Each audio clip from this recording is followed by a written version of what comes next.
جو کہ ایک نظم ہے، لیکن موضوع شروع کرنے سے پہلے میں آپ سے کچھ سوالات پوچھوں گی اور مجھے پوری امید ہے کہ آپ ان سوالات کے جوابات جانتے ہوں گے، کیونکہ یہ بہت آسان سوالات ہیں۔ میرا پہلا سوال ہے کہ حضور اکرم صلی اللہ علیہ وسلم کون تھے؟ میرے خیال سے تمام بچے جانتے ہوں گے کہ حضور اکرم صلی اللہ علیہ وسلم کون تھے۔ حضور اکرم صلی اللہ علیہ وسلم ہمارے آخری نبی تھے جن پر قرآن مجید نازل کیا گیا، ٹھیک ہے۔ اب میرا دوسرا سوال ہے کہ ہمارے پیارے نبی صلی اللہ علیہ وسلم کی کون سی وہ خاص خوبیاں ہیں جن کی وجہ سے وہ تمام جہان کے انسانوں سے افضل مانے جاتے ہیں؟ میرے خیال سے بہت سارے بچے ان خوبیوں کو جانتے ہوں گے۔ کسی کے ذہن میں خیال آ رہا ہوگا کہ آپ صلی اللہ علیہ وسلم بہت رحم دل تھے، کوئی یہ سوچ رہا ہوگا کہ آپ صلی اللہ علیہ وسلم کا اخلاق بہت اچھا تھا، کسی کے دماغ میں یہ آ رہا ہوگا کہ آپ صلی اللہ علیہ وسلم کی طبیعت میں بہت سادگی تھی، آپ صلی اللہ علیہ وسلم بہت ایماندار تھے، لوگ آپ کے پاس اپنی ایمانتیں رکھواتے تھے، اور اس کے علاوہ آپ صلی اللہ علیہ وسلم بہت زیادہ دیانتدار تھے۔ یہ تمام وہ باتیں ہیں جو ہم اپنی پچھلی کلاسوں میں پڑھ چکے ہیں۔ اب جس طرح سے آپ نے حضور صلی اللہ علیہ وسلم کی خوبیاں بیان کی، اسی طرح سے اور بھی بہت سے لوگ حضور صلی اللہ علیہ وسلم کی خوبیاں بیان کرتے ہیں۔ شاعر بھی حضور صلی اللہ علیہ وسلم کی خوبیاں جو ہیں وہ مختلف انداز میں بیان کرتے ہیں، شاعری کے ذریعے کوئی نظم لکھتا ہے۔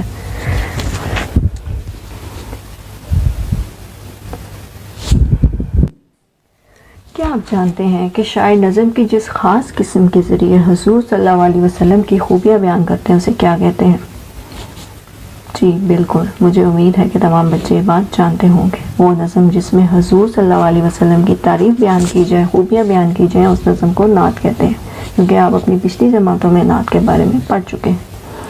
آج ہم بھی ایک نعت پڑھیں گے جس میں شاعر محشر رسول نگری نے حضور اکرم صلی اللہ علیہ وسلم کی تعریف اپنے انداز میں بیان کی ہے۔ نعت کے مفہوم کو سمجھنے سے پہلے ہم شاعری کی کچھ بنیادی معلومات جان لیتے ہیں، جیسا کہ شعر کی ایک سطر مصرع کہلاتی ہے اور دو مصرے مل کر ایک شعر مکمل کرتے ہیں، جیسا کہ آپ اپنی کتاب میں لکھیں گے کہ نعت کے جو شعر ہیں وہ دو مصروں پر مشتمل ہیں۔ اس کے علاوہ ہم جو اگلی چیز دیکھیں گے وہ ہے قافیہ۔ قافیہ وہ ہم آواز الفاظ ہیں جو شعر کے دوسرے مصرے میں ردیف سے پہلے آتے ہیں۔ اب آپ کے ذہن میں آئے گا کہ ردیف کیا ہے، تو ردیف کی تعریف دیکھ لیتے ہیں۔ ردیف وہ لفظ یا الفاظ ہیں جو قافیے کے بعد بار بار آتے ہیں۔ مثال کے طور پر یہ آپ کی ایک اور نعت ہے جس کے اندر سے یہ میں شعر آپ کو سناتی ہوں۔ انہی کی خاطر دمک رہے ہیں، انہی کے دم سے چمک رہے ہیں۔ یہ ایک شعر تھا جس کے دو مصرے تھے۔ اب اس میں آپ ذرا دھیان کیجئے، دمک اور چمک کا لفظ آپ کو محسوس ہوا کہ ان دونوں میں آواز جو ہے وہ تھوڑی ملتی جلتی ہے، دمک اور چمک میں، اور اس کے بعد دونوں مصروں کے اندر رہے ہیں آیا ہے۔ رہے ہیں جو ہے اس کو ردیف کہتے ہیں، مطلب کہ وہ لفظ یا الفاظ جو قافیے کے بعد بار بار آتے ہیں ان کو ردیف کہتے ہیں، اور وہ الفاظ جن کی آوازیں ملتی ہوتی ہیں اور وہ ردیف سے پہلے استعمال ہوتے ہیں۔ اکثر شعروں میں ردیف استعمال ہوتا ہے اور اکثر شعروں میں ردیف نہیں بھی ہوتا، کوئی شعر قافیے کے اوپر ہی ختم ہو جاتے ہیں۔ جیسا کہ جو شعر میں نے آپ کو سنایا ہے، اس شعر میں چمک اور دمک جو ہے وہ قافیہ ہیں اور رہے ہیں اس میں ردیف ہے۔ امید ہے کہ آپ کو قافیہ اور ردیف کی سمجھ آ گئی ہوگی۔ نعت کی تشریح شروع کرنے سے پہلے ہم مشکل الفاظ کے معنی جانتے ہیں تاکہ نظم کا فہم حاصل کرنے میں ہمیں آسانی ہو۔ کچھ مشکل الفاظ ہیں، میں ان الفاظوں کو پڑھوں گی اور ساتھ میں ان کے معنی بھی بتاؤں گی۔ پہلا لفظ ہے بزم جہاں۔ بزم جہاں مطلب کہ دنیا کی محفل۔ پیغام حق۔ پیغام حق اللہ تعالیٰ کا پیغام یا سچا پیغام۔ توحید اللہ تعالیٰ کو ایک ماننا یا اللہ تعالیٰ کے علاوہ کسی کو معبود نہ ماننا یا صرف ایک اللہ تعالیٰ کی عبادت کرنا۔ خالق پیدا کرنے والا۔ مخلوق پیدا کیا گیا، جیسے کہ اللہ تعالیٰ ہمارا خالق ہے اور ہم اللہ تعالیٰ کی مخلوق ہیں۔ شر کہتے ہیں برائی کو۔ شعائیں کرنیں، جیسے کہ سورج کی شعائیں ہوتی ہیں۔ شمع ہدایت۔ شمع ہدایت کہتے ہیں جی رہنمائی کی شمع، جس کے ذریعے سے ہمیں رہنمائی ملتی ہے۔ عقبہ۔ عقبہ کہتے ہیں آخرت کو۔ غافل غفلت میں پڑا ہوا، امید ہے کہ آپ کو ان مشکل الفاظ اور ان کے معنی کی سمجھ آ گئی ہوگی۔ اب آپ کے کرنے کا جو کام ہے وہ یہ ہے کہ جو مشکل الفاظ اور ان کے معنی میں نے آپ کو بتائے ہیں، آپ ان کو اپنی کاپیوں پر لکھیں اور ان کو یاد کریں۔ اس سے یہ فائدہ ہوگا کہ جب ہم اپنی نظم شروع کریں گے تو آپ ان مشکل الفاظ کے معنی کو پہلے سے جانتے ہوں گے اور آپ کو نظم کا فہم حاصل کرنے میں آسانی رہے گی۔ اس کے علاوہ میں آپ کو 3 سوال دیتی ہوں جن کے جوابات آپ نے کاپی پہ لکھنے ہیں۔ بہت آسان سوالات ہیں۔ پہلا سوال ہے نعت کسے کہتے ہیں؟ امید ہے کہ تمام بچے اس سوال کے جواب کو جانتے ہوں گے۔ دوسرا سوال ہے قافیہ کسے کہتے ہیں؟ جیسے کہ میں نے آپ کو قافیے کی تعریف بھی بتائی اور مثال بھی دی۔ اور تیسرا سوال ہے کہ ردیف کسے کہتے ہیں یا ردیف کی تعریف بیان کریں۔ امید ہے کہ آپ کو آج کا لیکچر سمجھ آ گیا۔ آج ہم اپنا نعت والا لیکچر شروع کرتے ہیں۔ اس میں ہم نعت کی تشریح کریں گے۔ تشریح کے لیے ہم پہلا شعر دیکھتے ہیں۔ پہلا شعر ہے نعت اس نبی کی جس نے پیغام حق سنایا، انسانیت کا رستہ انسان کو دکھایا۔ بڑا ہی خوبصورت شعر ہے، اور اس خوبصورت شعر میں شاعر محشر رسول نگری ہمارے پیارے نبی صلی اللہ علیہ وسلم کی تعریف جو ہے وہ اپنے الفاظ میں بیان کر رہے ہیں، اور کیا کہہ رہے ہیں کہ ہمیں اس نبی کی تعریف کرنی چاہیے جن کی بدولت انسان کو فلاح اور کامیابی کا راستہ ملا۔ اللہ تعالیٰ کا وہ سچا پیغام جسے انسان بھلا چکے تھے، آپ صلی اللہ علیہ وسلم کے ذریعے سے وہ توحید کا اور سیدھے راستے کا پیغام دوبارہ پوری انسانیت تک پہنچایا۔ جیسے کہ دنیا میں پہلے پیغمبر آئے، جب بھی انسان گمراہی میں مبتلا ہو جاتا تو اللہ تعالیٰ ان کی ہدایت کے لیے پیغمبر بھیجتے۔ اسی طرح سے حضور صلی اللہ علیہ وسلم کی آمد سے پہلے عرب کا معاشرہ گمراہی میں مبتلا ہو چکا تھا، اور ان کی گمراہی کو دور کرنے کے لیے، ان کو ہدایت کے راستے پر لانے کے لیے حضور صلی اللہ علیہ وسلم کو بھیجا گیا۔ حضور صلی اللہ علیہ وسلم نے آ کر انسانوں کو فلاح کا راستہ دکھایا، جس پر چل کر وہ انسان دنیا اور آخرت میں کامیابی حاصل کر سکتے ہیں۔ اس لیے شاعر کا کہنا ہے کہ ہمیں اس نبی کی تعریف بیان کرنی چاہیے جس نے ہمیں حق کا پیغام سنایا اور انسان کو انسانیت کا راستہ دکھایا۔ مطلب انسانیت کے جو اصول تھے، جو زندگی گزارنے کے طریقے تھے، چاہے وہ معاشرت ہو یا ہمارا رواج ہو یا ہمارا سماج ہو یا سیاست ہو یا معاشی معاملات ہوں، سب چیزوں میں حضور صلی اللہ علیہ وسلم نے ہماری رہنمائی کی۔ امید ہے کہ پہلے شعر کی تشریح آپ کو بہت اچھے سے سمجھ آ گئی ہوگی۔ اب ہم چلتے ہیں دوسرے شعر کی طرف۔ ہمارا دوسرا شعر ہے دنیا سنوارنے کے سمجھائے سب طریقے، عقبہ ہو جس سے بہتر وہ راز بھی بتایا۔ یہاں حضور صلی اللہ علیہ وسلم کی اور خوبیاں بیان کی ہیں شاعر نے۔ شاعر کہتے ہیں کہ آپ صلی اللہ علیہ وسلم نے دنیا میں لوگوں کو بہتری کے طریقے بتائے، یعنی ایسے اعمال کے بارے میں بتایا جن سے انسان مرنے کے بعد آخرت میں بھی کامیاب ہو سکتا ہے۔ ایسے اعمال جو ہمیں دنیا میں تو فائدہ دیں گے ہی، ساتھ ہی ساتھ وہ ہمیں مرنے کے بعد آخرت میں بھی فائدہ دیں گے۔ اسلام آنے سے قبل دنیا میں فساد، قتل اور بے ایمانی جیسی برائیاں عام تھیں۔ قبائل کے درمیان ہونے والی لڑائیاں کئی برسوں تک چلتی رہتی تھیں، لیکن جب آپ صلی اللہ علیہ وسلم آئے تو آپ صلی اللہ علیہ وسلم نے دنیا میں لوگوں کو امن و سکون سے زندگی گزارنے کے طریقے بتائے۔ آپ نے ان کو سچ اور جھوٹ کا فرق بتایا۔ آپ نے ان کو بتایا کہ کون سا عمل ٹھیک ہے، کون سا عمل غلط ہے۔ آپ نے ان کے درمیان جو صدیوں سے چلنے والی لڑائیاں تھیں ان کو ختم فرما دیا۔ امید ہے کہ دوسرے شعر کی تشریح بھی آپ تمام بچوں کو اچھی طرح سے سمجھ آ گئی ہوگی۔ اب ہم جاتے ہیں تیسرے شعر کی طرف۔ ہمارا تیسرا شعر ہے نور اس کا سب سے پہلے پیدا کیا خدا نے، بزم جہاں میں لیکن آخر میں سب سے آیا۔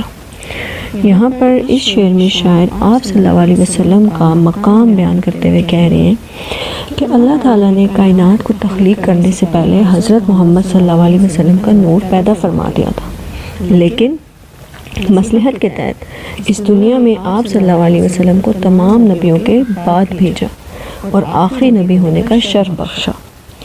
پہلے جتنے بھی نبی تمام دنیا میں آئے ہیں ان کی جو تعلیمات تھی مخصوص وقت کے لیے تھی، لیکن آپ صلی اللہ علیہ وسلم کی تعلیمات قیامت تک کے آنے والے تمام انسانوں کے لیے اور تمام انسانوں کی رہنمائی کے لیے آپ صلی اللہ علیہ وسلم کی تعلیمات کافی ہیں۔ اب ہم چلتے ہیں اپنے چوتھے شعر کی طرف۔ ہر موڑ پر چلائی شمع ہدایت اس نے، جو راستہ تھا سیدھا ایک ایک کو بتایا۔ یہاں حضور صلی اللہ علیہ وسلم کی شان بیان کرتے ہوئے شاعر فرما رہے ہیں کہ حضرت محمد صلی اللہ علیہ وسلم نے اپنی حیات مبارکہ کے ہر مرحلے پر کامیابی کا راستہ لوگوں کو بتایا، ہر کسی کو غلط اور صحیح کی پہچان کروائی۔ آپ صلی اللہ علیہ وسلم کے تعلیمات کے نتیجے میں ایک دوسرے کے دشمن آپس میں بھائی بھائی بن گئے۔ جیسا کہ میں نے آپ کو پہلے ہی بتایا کہ کئی قبائل کی جو لڑائیاں تھیں، چھوٹی چھوٹی سی باتوں پہ شروع ہونے والی لڑائیاں صدیوں چلتی تھیں، قتل و غارت ہوتا رہتا تھا، لیکن آپ صلی اللہ علیہ وسلم نے آ کے ان ایک دوسرے کے دشمنوں کو آپس میں بھائی بھائی بنا دیا۔ اور جس انسان کو بھی زندگی کے جس معاملے پر بھی رہنمائی کی ضرورت پیش آتی، آپ صلی اللہ علیہ وسلم نے احسن طریقے سے اس کی رہنمائی کی۔ ہمارے آج کے لگنے کے لیے یہ دیا گیا تھا کہ آپ ان پہلے 4 اشعار کی تشریح کو اپنی کاپیوں میں لکھیں۔ امید ہے کہ آپ اپنا کام پورا کر چکے ہوں گے۔ آج کے لیکچر میں ہم اگلے 4 اشعار کی تشریح مکمل کریں گے۔ تو آج کا لیکچر شروع کرتے ہیں۔ میرا پہلا شعر ہے، ہر آدمی پہ کھولا محنت کا راز اس نے، جو سو رہے تھے غافل آ کر انہیں جگایا۔ اس شعر میں شاعر فرما رہے ہیں کہ آپ صلی اللہ علیہ وسلم ہی وہ ہستی ہیں جنہوں نے لوگوں کو بتایا کہ محنت میں عظمت ہے، محنت کرنا کوئی شرم کی بات نہیں ہے، محنت سے انسان کا وقار بڑھتا ہے اور اس کے رزق میں برکت ہوتی ہے۔